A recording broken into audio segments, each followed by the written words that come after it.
आज दादी जी ने राध्या के खिलाफ एक नई चाल चली। राध्या को हमेशा के लिए घर से निकालने और प्रथम से अलग करने की नीयत से दादी जी चुपके से उसके जूस में बेहोशी की दवा मिला देती हैं।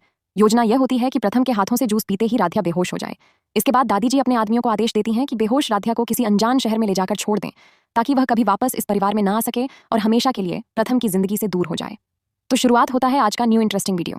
आज दादी जी ने घर के सभी लोगों के सामने बोलती है कि पंडित जी ने एक उपाय बताया है, ताकि हमारे पोते की उम्र और बढ़ जाएगी और उसे जिंदगी में कोई परेशानी नहीं होगी और वह अपनी जिंदगी में बहुत खुशहाल रहेगा।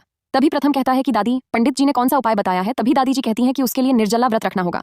तेरी पत्नी राध्या को दादी जी का यह बात सुनकर सभी लोग बहुत खुश हो जाते हैं और सभी लोग राध्या की तरफ देखने लगते हैं। रजनी जी राध्या के पास जाकर रहती है, राध्या, क्या तुम मेरे बेटे की उम्र के लिए और उसे जिंदगी में खुशहाल रहने के लिए क्या तुम निर्जला व्रत रखना चाहोगी? राध्या रोते हुए कहती है, माँ, मैं प्रथम सर के खुशहाल जिंदगी के लिए मैं कुछ भी कर सकती हूँ। तभी राध्या प्रथम के लिए निर्जल व्रत रह जाती है।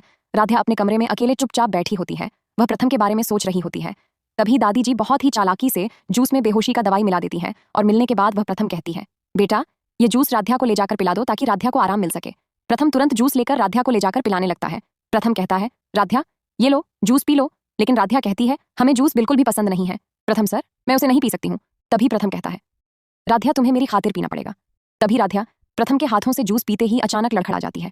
उसके सिर में तेज दर्द होने लगता है और आंखों के सामने धुंध छा जाती है। वह खुद को संभालने की कोशिश करती है, लेकिन कुछ ही सेकंड में जमीन पर गिर पड़ती है। प्रथम घबरा जाता है और उसे आवाज देता है, राध्या, राध्या, आंखें खोलो। लेकिन राध्या कोई जवाब नहीं देती। दरवाजे के पीछे छिपी दादी जी बाहर आती हैं और झूठा नाटक करते हुए कहती हैं, अरे यह अचानक कैसे बेहोश हो गई? जल्दी डॉक्टर को बुलाओ। घर के सभी सदस्य दौड़ कर आते हैं।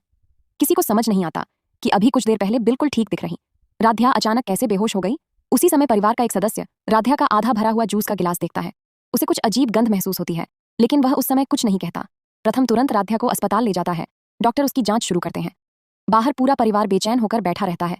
दादी जी ऊपर से चिंता दिखाती हैं, लेकिन अंदर ही अंदर डरने लगती हैं कि कहीं सच्चाई सामने ना आ जाए। कुछ देर बाद डॉक्टर बाहर आते हैं और कहते हैं, राध्या की हालत अब स्थिर है, लेकिन रिपोर्ट आने के बाद ही पता चलेगा कि वह अचानक बेहोश क्यों हुई।